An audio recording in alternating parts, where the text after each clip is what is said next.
Hello and welcome to this video where I'm going to show you how you can create this Hoppy Easter greeting card with interactive bunnies that run round the field.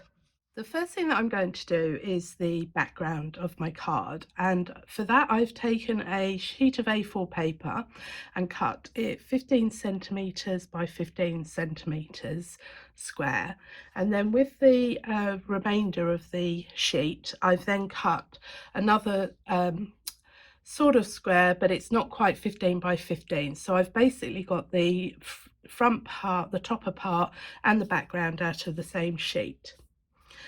And I'm going to be doing a background which has got lots of lovely little phrases for Easter, and I'm using my Prism Ombre ink pad, and what it's going to do is create different shades of pink, and I'm also going to use purple, so I'm going to have pink at the top and purple at the bottom. This is for my little crafter, and she's very much into pink. So with this, I want to decide where I want the deepest colour, because it runs in 3 different colours of shades of pink. So I'm going to pop the deep colour at the top and the bottom. So I'm just going to ink up my stamp, and this is lovely ink. So I'm just pulling it down slightly so I get a lot of it at the top and then not quite so bright at the bottom in the middle. So I think that's probably my pink done. So now I'm going to do my purple. So this time I'm going to want the deep purple at the bottom. So whereas I had the dark pink at the top, I'm turning my ink pad up the other way. So I'm now putting my deep purple at the bottom and I'm overlapping it in the middle. I'm now ready to do my image onto my card, so that looks okay.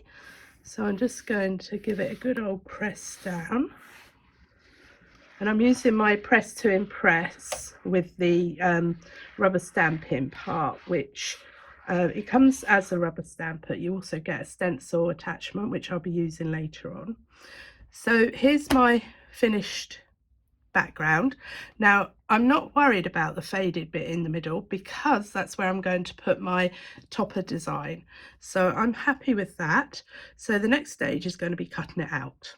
I've decided to use my Moonstone Torn Edge nesting squares, and this one fits pretty well. I don't want it too small because then the round topper won't actually be too big for it. So I've gone with this one. So I've got a little bit of an edge at the top and the bottom, but that's fine. I've now cut out my background, and I always feel the edges always look a little bit stark to me, so I'm going to add a little bit of colour using one of the new Prism marker colours. So all I'm going to do is I'm just going to run it around the edge, and because it's quite a fine tip, it's not as fine as the other side, but it's fine enough that it just runs around the edge and it drops off the colour, and it just highlights just that edge and it just takes away some of the whiteness. I've cut out my square card. Now this is 11.5 centimetres by 5.75, and then I've just folded it in half, so then this will just sit on the top like that. So that's the finished effect, and the reason I use my Prism marker is because you can get into all the dips.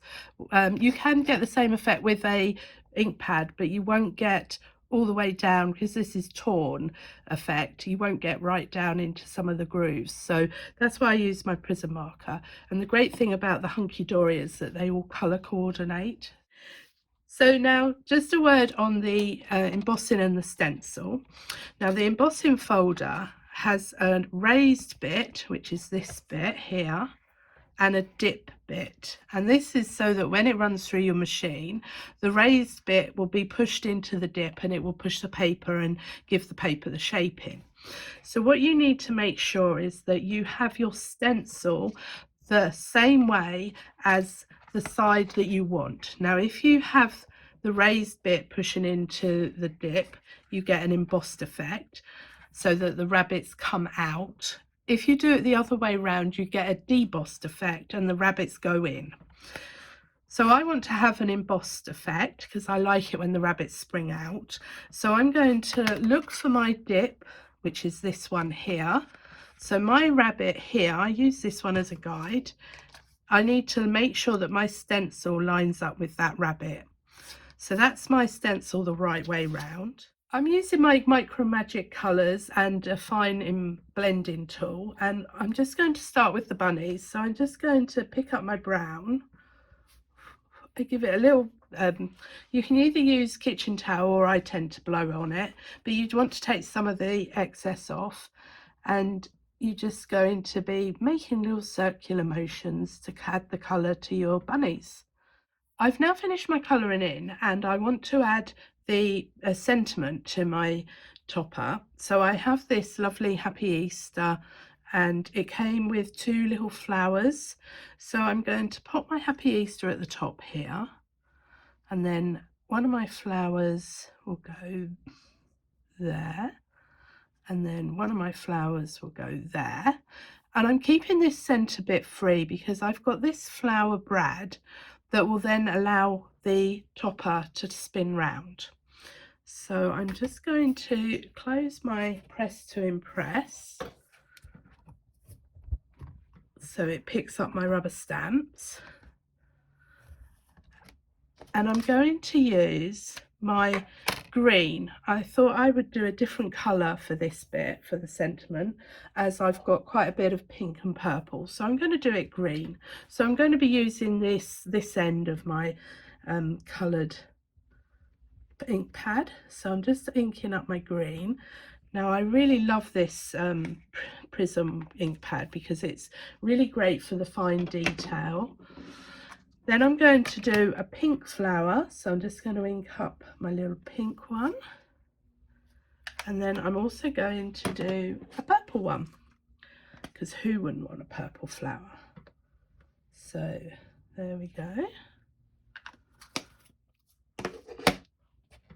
And let me just pop that over. Now I have got textured card, so it's not going to be a flat image because it's I don't know if you can see, the card is got a linen look to it. So there's my Happy Easter, and I'm now ready for the next part, which is to cut the circle out. I have the torn edge circle die, and I'm just going to line it up, making sure everything's roughly centered, and then I'm going to run that through. Now I want to cut this out before embossing, because if I ran it through after embossing it would take the embossing out. So I'm going to cut this shape out first.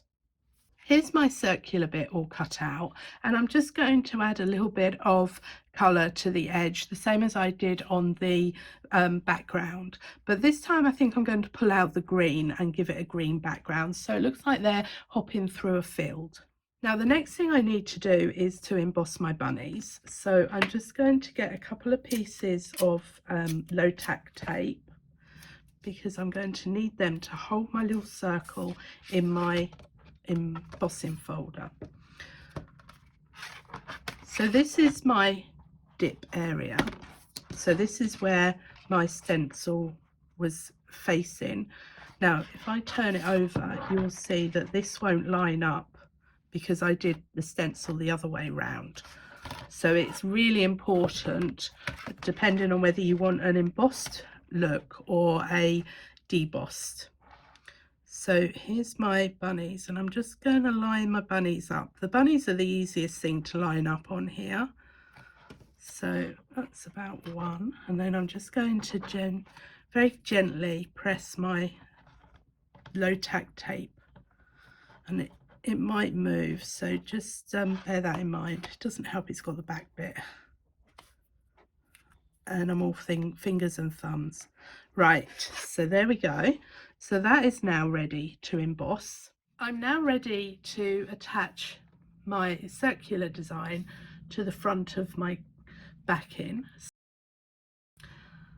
I'm going to make a little slit where I think is about central.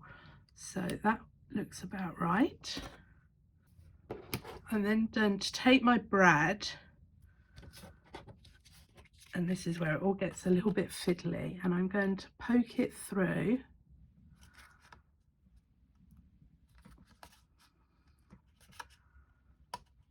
that little hole. Then I'm going to poke it through the hole I've made in here. Now I've drawn a line across both ways to find the center point. So, and I've then cut it there. Let me just pop this through. These are so fiddly, tiny. I'm just going to make this a little bit bigger so I can actually find it. So there we go. So I've got one there. Pop it in that one.